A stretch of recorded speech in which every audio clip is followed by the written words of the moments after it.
આપ દ્રશ્યોમાં પણ જોઈ શકો છો કે જે રીતના આ રથ છે તે આશાપુરા માતાજીના મંદિરેથી જે છે એમનું પ્રસ્થાન કરવામાં આવી રહ્યું છે।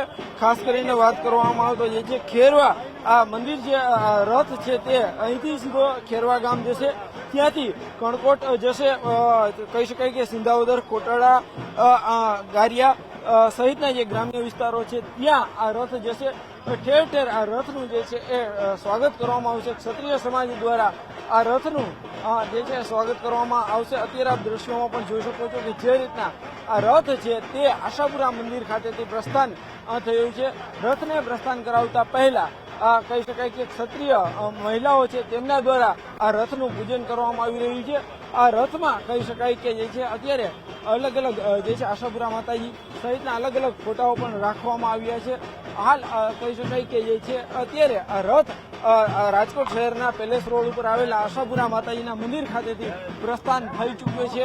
ક્ષત્રિય સમાજ દ્વારા તેમનું જે છે પ્રસ્થાન કરવામાં આવી રહ્યું છે। આપ દ્રશ્યોમાં પણ જોઈ શકો છો કે મોટી સંખ્યામાં ક્ષત્રિય સમાજના લોકો જે છે તેઓ આ રથ ને જે છે પ્રસ્થાન કરાવી રહ્યા છે। ઢોલ નગારાના નાદ સાથે રાજકોટ શહેરના પેલેસ રોડ ઉપરથી આ રથ જે છે એ અત્યારે પસાર થઈ રહ્યો છે।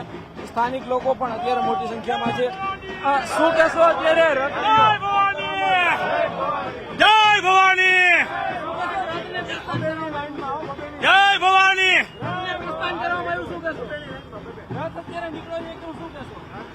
રાજપૂત એકતા જિંદાબાદ।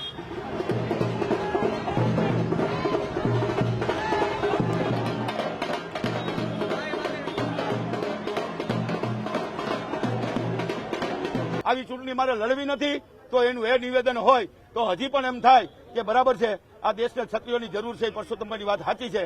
આ તો ખાલી બરાબર છે દેખાવ કરવો છે ક્ષત્રિયોને આકર્ષવા માટે, પણ ક્ષત્રિય જો આકર્ષાય નહીં એ આપ બધા જોવો છો છેલ્લા 1 મહિનાથી। બરાબર છે રસ ફરવાથી મેં આપને કીધું એમ 18 જ્ઞાતિને ગામડાની અંદર તો દરેક સમાજ અને દરેક જ્ઞાતિઓ ક્ષત્રિય સમાજનું એક ઘર હોય ને તો પણ સાથે છે એવા વચનો આપ્યા છે કે બાપુ અમે તમારી સાથે છીએ। આ ટિપ્પણી બેન દીકરીની કરી, અમારી પણ બેન દીકરી છે।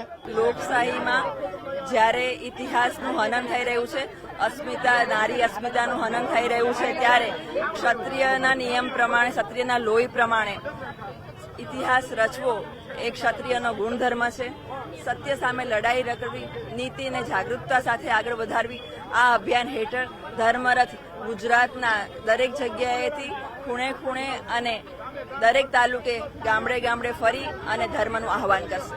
છેલ્લા થોડા વર્ષોથી ભારત વર્ષમાં જે કઈ જાહેર જીવનનું અધપતન થઈ રહ્યું છે અને એમાં ગત 23 તારીખે શ્રી પરસોત્તમભાઈ રૂપાલાએ જે સ્ટેટમેન્ટ કર્યું રાજા મહારાજાઓ અને ક્ષત્રિય સમાજ માટે, એ ક્ષત્રિય સમાજ અને સમગ્ર પ્રજા માટે આઘાતજનક અને દુઃખદાયક હતું અને એના જ કારણે ક્ષત્રિય સમાજમાં રોષ ફાટી નીકળ્યો છે અને એના ભાગરૂપે આ ક્ષત્રિય સમાજ સંગઠિત થયો છે, અવાજ ઉઠાવ્યો છે। ધર્મરથ છે એ સમગ્ર પ્રજા માટે છે ને પ્રજાના બધા વર્ગને સાથે લેવા માટે છે, એટલે એક ધર્મની પુનઃસ્થાપનાનું વાતાવરણ થશે એ હું આપને કહું છું।